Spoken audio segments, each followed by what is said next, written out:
Okay guys, so let's discuss allowable pleasural stress. So this is based on NECP, the 2001 section 506.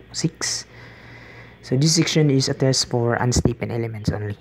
Okay, so example tayo, find the allowable bending stress if yung unsupported length niya is 3 meter given yung section natin for steel beam na W250 by 167. So yung mga properties niya is also given here.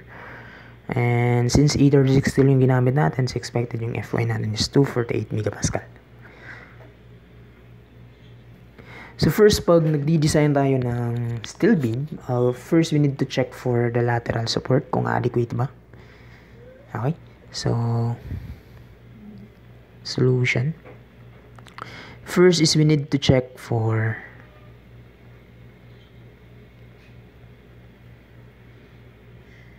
lateral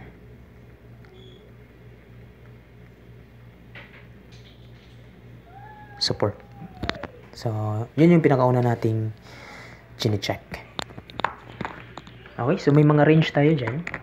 Yung pagka-solve ko kasi is by graphical para mas ma-visualize ko agad kung saan ako. So, ganito yung ginagawa ko.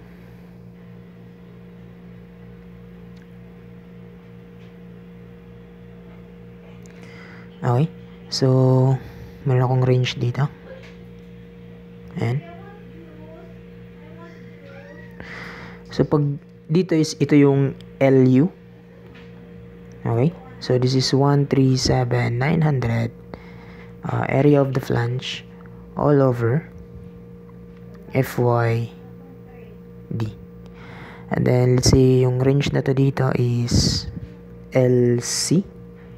Ito yung 200 BF all over square root nung FY. And take note na yung area of flange dito is yan yung sa compression side. So, bali dito meron tayong BF. Pero anyway, kung symmetrical naman, so pili ka lang sa dalawang flange. Pero sa compression yan, kasi yan yung sinusuportaran natin, yung compression side, yung sa top flange. Okay, so computing ko muna yan para may ano na ako, no? So computing ko muna yung LU. So yung LU meron tayong 137,900 area of the flange all over FYD. So we have 137,900 BF TF all over FY times the depth. So, yung LU natin is meron tayong 137,900. So, yung BF natin is, ano nga yung given? 265 and then 31.8, no? So, substitute lang natin yan. 265 and then 31.8 and then yung FY natin is 836 steel and then yung depth natin is meron tayong 289. So, yung sagot nito is meron tayong 16,214 mm or let's say 16.2 meter. So, sobrang haba yung LU niya. Okay? So, yan yung length nung beam to be considered long. Okay? So, yung LC naman, yung formula niya is 200 BF all over square root nung FY. So, substitute lang natin yung value. Meron tayong 200. Yung BF is 265. And then, square root nung 248. So, therefore, yung sagot nito is 3365.5 mm. Or, let's say, that is just 3.4 meter. So, ibig sabihin, kung dito pala, this is 16.2. And then dito is meron tayong 3.4. This is all meters. This is 16.2 meters and this is 3.4 meters. 16.2 and 3.4. So yung chine-check natin dito is yung unbraced length. So yung unbraced length natin is given, that is 3 meter. Yan yung unsupported length. So, medyo nakakalito, no? Kasi LB, parang brace, no? Pero, anyway, that is called as unbraced length or unsupported length. So, 3 meters. So, ibig sabihin, dito siya nag-fall. Dito siya nag-fall, no? Mas baba siya dun sa 3.4, diba? Kita mo naman yung train ng numbers. 3.4, then paakyat, 16.2. So, andito yung 3 meters. So, andito yung unbraced length. So, in that case,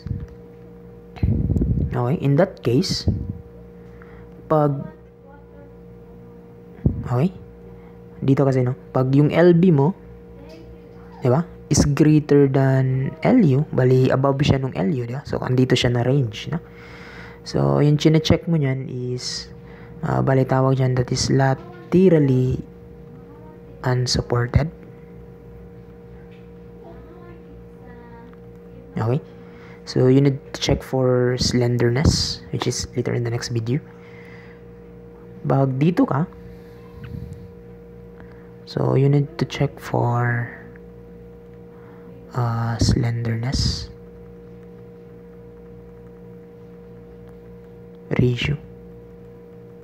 Di ba yung check natin dito yung LB over RT. Yan yung check natin yan.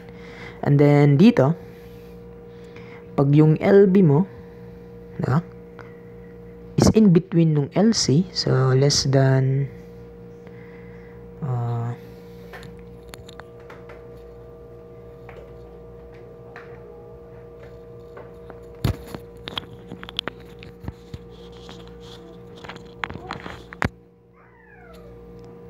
nung LB and then nung LU,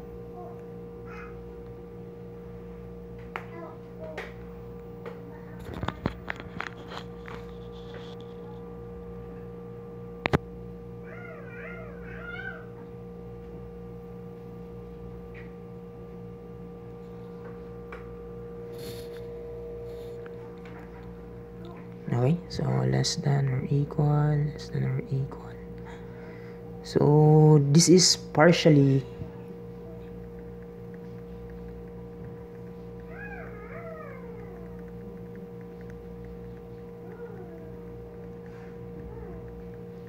supported. Okay? So ibig sabihin adequate yan, no? Adequate yan. So, pwede diretso na yung formula for FB na 0.6 nung FY, no? Sobrang dali pag dyan ka na range na nabilong. Pero pag yung LB mo is less than nung LC,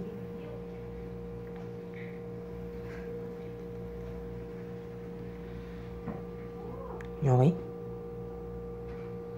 So,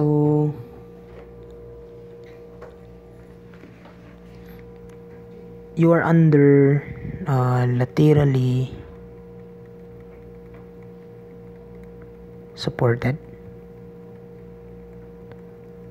So, you need to check for wave cribbling.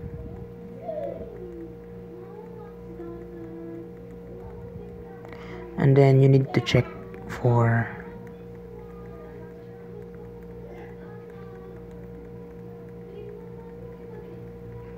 compactness, no? Kung non-compact siya or compact or partially compact. So, ganun, no? So, ganun yung ginagawa. So, since yung LB natin is less than nung 3 meters, so, bali, andito tayo na range.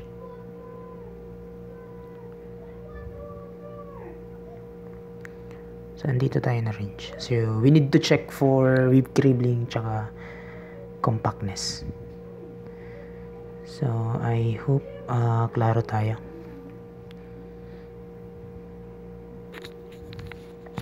Okay, so yun. Oh, tika lang. Dapat dito less than lang. And then dito dapat using ko lang na. So, pag yung LB mo is less than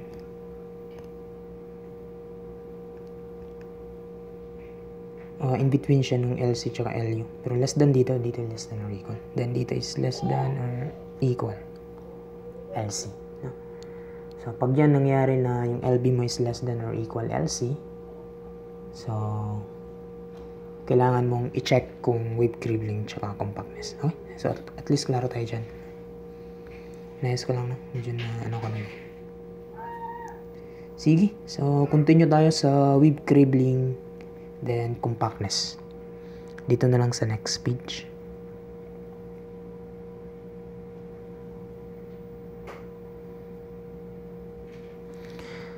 So, we need to check for wave cribbling.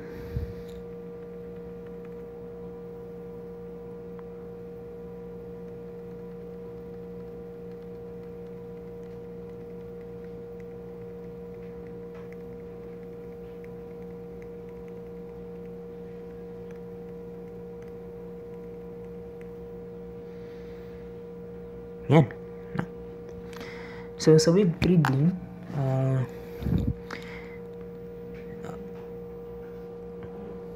una natin ginagawa is chine-check natin yung FE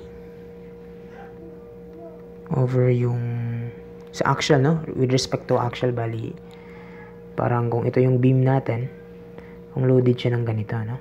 Parang meron siyang compressive force, no? In our case, wala no? Kasi yung force natin is only gravity. So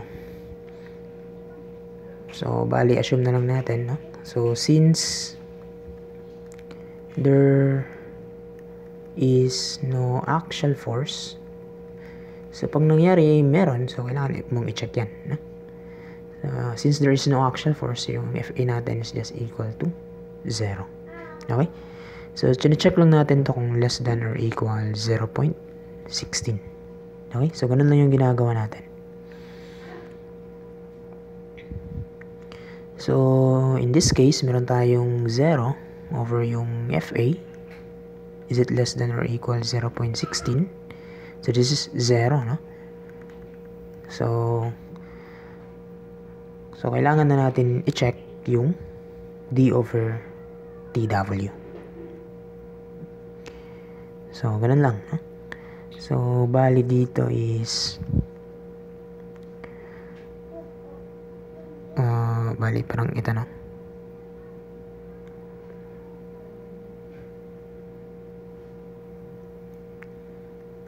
So, ito yung FA over FE mo. Ayan. So, if yung FE mo over FA is tawag yan, greater than 0.16, so ito yung gagamitin mo na formula, no? Kailangan mong i-check ulit to. Square root nung Fy. Pag yung Fe mo all over Fe is less than or equal 0.16, so ito naman yung i-check mo na formula. 1680 all over yung square root nung Fy times 1 minus 3.74 FE all over yung Fy. Ganun, no? So, kailangan mong i-check ulit yan. So, in this case, dito tayo. So, dito siya na bilong banda.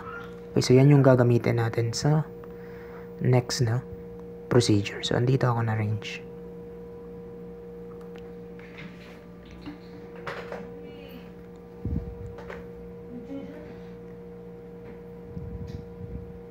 Okay? So, ganun lang, no? So, parang hindi ito, parang hindi yan requirements talaga, no? Parang basis mo lang yan para alam mo kung ano yung formula mo for the ratio of the depth tsaka yung thickness ng web, no? Take note, yung wave cribbling yung kino-consider natin dito.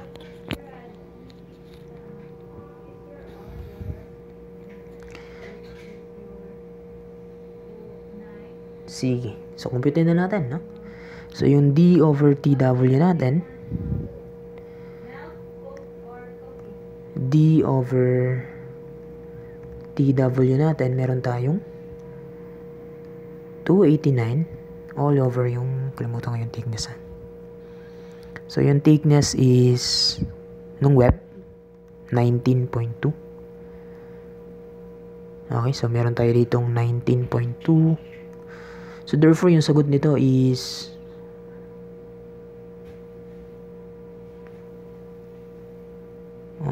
tingnan lang, thickness ng web. Kumpitin ko muna.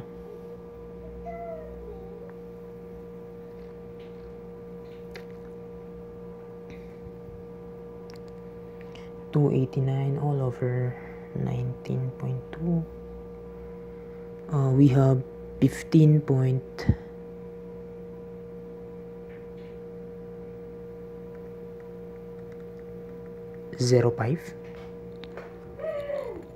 Okay, so we have 15.05.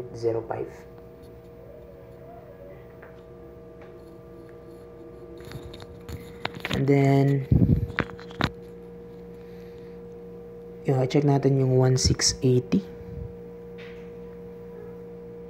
Okay, 1680 all over square root nung Fy times 1 minus 3.74 nung Fa all over nung Fy.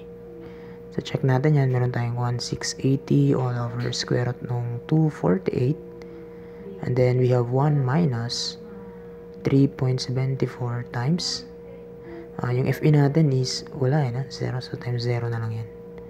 So therefore yung sagot nito, check ko muna, 1680 all over square root nung 248 times 1, parang ganyan na lang.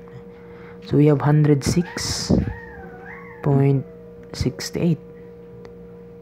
so bale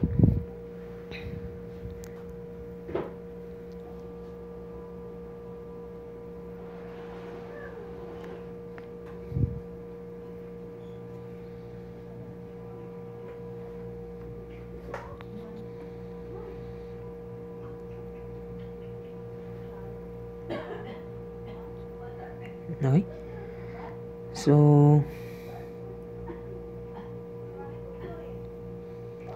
yung D over TW less than or equal 1680 all over square root nung Fy 1 minus 3.74 nung Fa times all over Fy. So since yung D over TW natin is 15.05, okay, and this is less than nung 106.68, so ibig sabihin yung web cribbling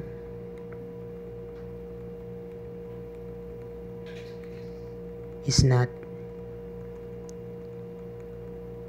critical, no? Kasi less than siya, no? Less than siya nung parang yung parang tawag yan nung maximum value niya, no? Dapat hindi tayo lalampas ng 106.68, no? So pag nangyari na lumampas tayo dyan, no? So if yung D over TW is greater than nung 1680 square root nung Fy, if nangyari lang, no? If nangyari na ganyan, so therefore yung wave cribbling mo is critical.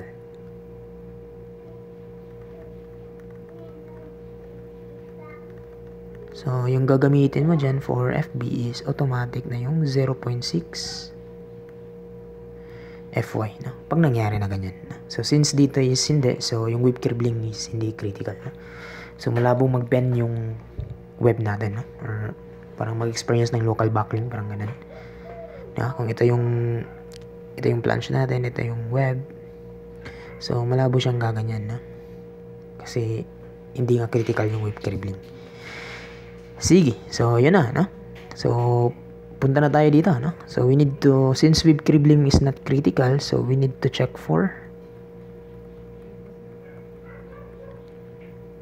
compactness. So, yun na yung gagawin natin yan. No? So, we need to check for compactness. So, third step is we need to check for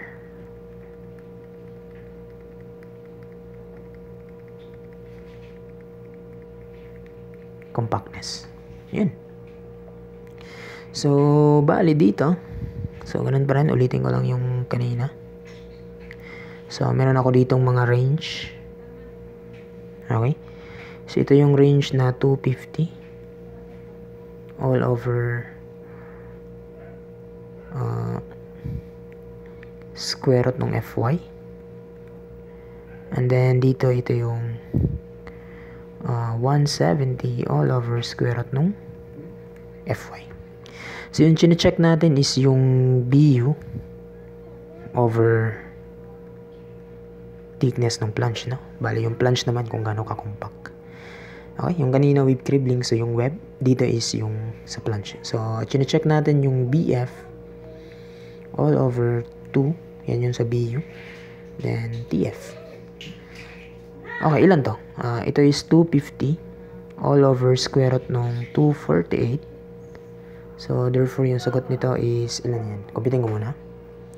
So, we have 250 all over square root ng 248. So, meron tayong 15.875. And then, dito, meron tayong 170 all over square root ng 248. So, meron tayong 170 all over square root ng 248. So, meron tayong 10.795. So, yung BF over 2TF natin, so meron tayong, ilan yan? This is 265, 2 times, ilan yun? TF? 31.8. So, this is 265 all over 2 times 31.8. So, meron tayong 4.167. Okay. So, nakikita natin dito na pag yung, no? Pag dito siya na banda, so, bale yung BF, i-plot ko muna ito, no? So, ito yung,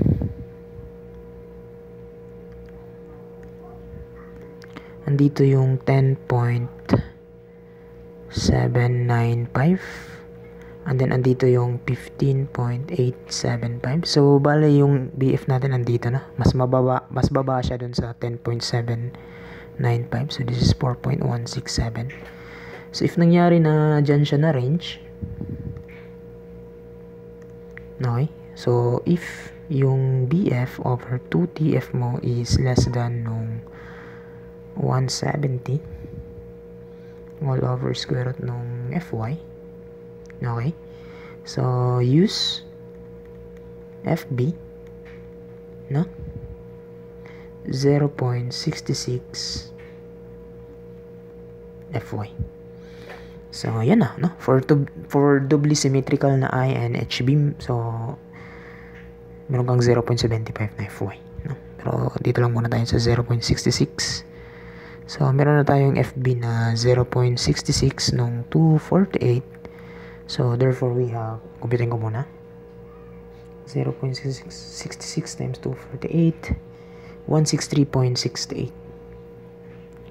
163.68 megapascal. So, ito na yung allowable bending stress or pleasural stress sa unbraced length na 3 meter for a W250 by 167. So, yan. So, andito siya na range na bilang. No? Dito siya. So, pag nangyari na andito yung BF over TF natin na, yung BF over 2TF, in between siya nung 250 tsaka 170. So, yung gagamitin mo na formula for FB is just Fy times 0.79 minus 0.00076 BF all over 2TF times square root nung Fy. So, ganun, no? So, ganun yung formula. Okay? So, pag andito naman siya, above siya ng 250 over square root ng Fy, yung Bf over 2Tf mo, is andito. So, yung gagamitin mo, use Fp equals 0.6 Fy. No? And take note, we are checking for compactness. So, pag andito siya, that is non-compact. Pag andito siya, this is partially compact.